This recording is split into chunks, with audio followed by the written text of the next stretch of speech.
जय श्री राम, जय श्री राम। आज हम जहाँ से हमने छोड़ा था डे 7 हिंदी का अनुवाद करेंगे।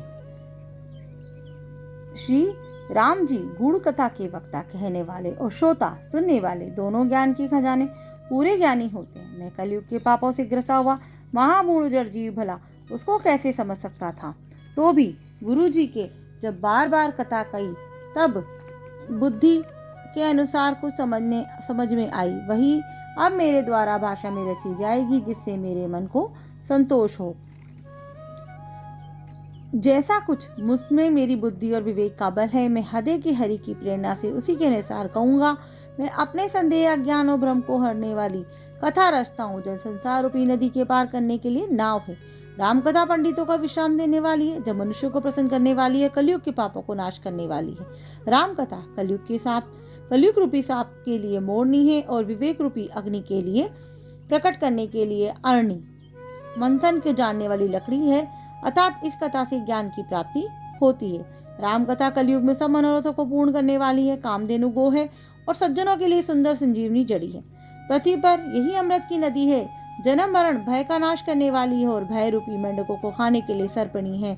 ये राम कथा असुरों की सेना के समान नरकों का नाश करने वाली और साधु रूप देवता के कुल का हित करने वाली पार्वती दुर्गा है। ये संत समाज रूपी श्री सर समुद्र से और लक्ष्मी जी के समान है और संपूर्ण विश्व का मार उठाने के लिए अचल पृथ्वी के समान है। यमदूतों के मुख पर कालिक लगाने के लिए ये जगत के यमुना जी के समान है और जीवों को मुक्ति देने के लिए मानो काशी भी है। यह श्री राम जी की पवित्र तुलसी के समान प्रिय है और तुलसीदास जी के लिए तुलसीदास जी की माता के समान हृदय से भी हित करने वाली है। यह राम कथा शिव जी के नर्मदा जी के समान यह सब सिद्धियों का तथा सुख संपत्ति का राशि है। सद्गुणी रूपी देवताओं के उत्पन्न और पालन पोषण करने के लिए माता आदिति के समान है। श्री रघुनाथ जी भक्ति और प्रेम की परम सीमा सी है। तुलसीदास जी कहते हैं कि राम कथा मंदाकिनी नदी है, सुंदर निर्मल चित्रकूट है और सुंदर स्नेही वन है, जिसमें श्री सीता जी विहार करती हैं। श्री रामचंद्र जी का चरित्र सुंदर चिंतामणि है और संतों के सुबुद्धि रूप स्त्री का सुंदर श्रृंगार है। श्री रामचंद्र जी के गुण समूह जगत का कल्याण करने वाले हैं और मुक्ति, धन, धर्म, परम धाम देने वाले हैं। ज्ञान, वैराग्य और योग के लिए सद्गुरु हैं और संसार रूपी भयंकर रोग का नाश करने के लिए देवताओं के वेद अश्वनी कुमार के समान है। ये सीताराम जी के प्रेम के उत्पन्न करने के लिए माता पिता है। संपूर्ण व्रत, धर्म और नियमों के बीज हैं।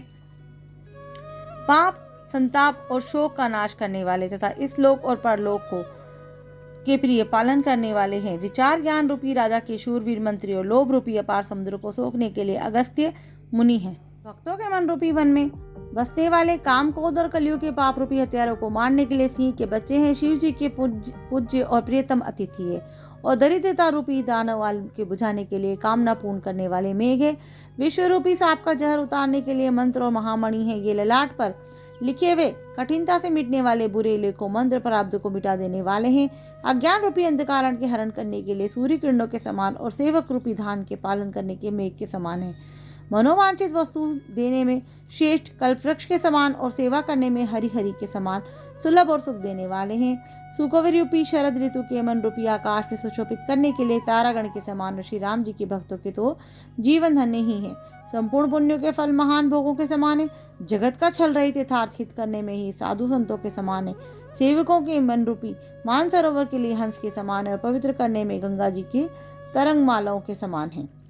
श्री राम जी के गुणों के समूह कुमार, कुतर्क, कुचाल और कलयुग के कपट, दंभ और पाखंड के जलाने के लिए वैसे ही हैं जैसे ईंधन के लिए प्रचंड अग्नि। रामचरित्र पूर्णिमा के चंद्रमा की किरणों के समान सभी को सुख देने वाला है, परंतु सज्जन रूपी कुमुदिनी और चकोर के चित्त के लिए तो विशेष हितकारी और महान लाभदायक है। जिस प्रकार श्री पार्वती जी ने श्री शिव जी के प्रश्न किया और जिस प्रकार से श्री शिव जी ने विस्तार से उनका उत्तर कहा, यह सब कारण है कि विचित्र कथा की रचना करके गाकर कहूँगा। जिसमें ये कथा पहले न सुनी हो वैसे सुनकर आश्चर्य न करें। जो ज्ञानी एवं विचित्र कथा को सुनते हैं वे जानकर आश्चर्य नहीं करते कि संसार में राम कथा की कोई सीमा नहीं है। राम कथा अनंत है। उनके मन में ऐसा विश्वास रहता है। नाना प्रकार से श्री रामचंद्र जी के अवतार हुए हैं और 100 करोड़ तथा अपार रामायण है। कल्प भेद के अनुसार श्री हरि के सुंदर चरित्र को मुनीश्वरों ने अनेक प्रकार से गाया है। हृदय में ऐसा विचार का संदेह न कीजिए और आदर सहित प्रेम से इस कथा को सुनिए।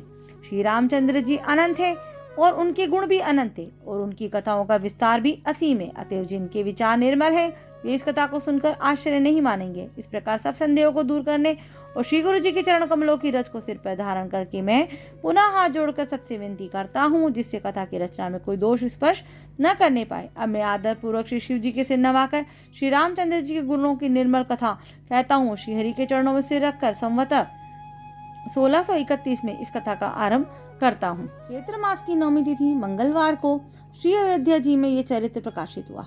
जिस दिन श्री राम जी का जन्म होता है, वेद कहते हैं उस दिन सारे तीर्थ वहाँ श्री अयोध्या जी में चले जाते हैं।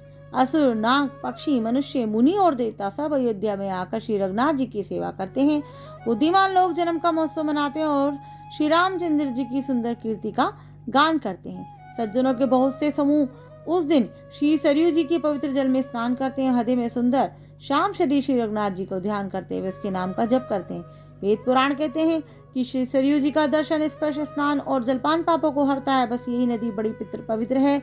इसकी महिमा अनंत है, जिसे विमल बुद्धि वाली सरस्वती जी भी नहीं कह सकती। यह शोभायान अयोध्यापुरी श्री रामचंद्र जी के परम धाम को देने वाली सब लोग के प्रसिद्ध है और अत्यंत पवित्र है। जगत में अंडज, स्वदेश, उद्दिज और जरायुज 4 खाली प्रकार के रद्द जीव है।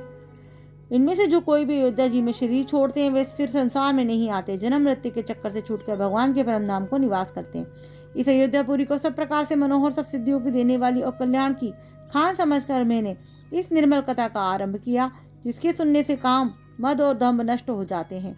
इसका नाम रामचरितमानस है, जिसके कानों से सुनते ही शांति मिलती है। मन रूपी हाथी विषय रूपी दानावल है, जल रहा है। यदि इस रामचरितमानस रूपी सरोवर में आ पड़े तो सुखी हो जाए।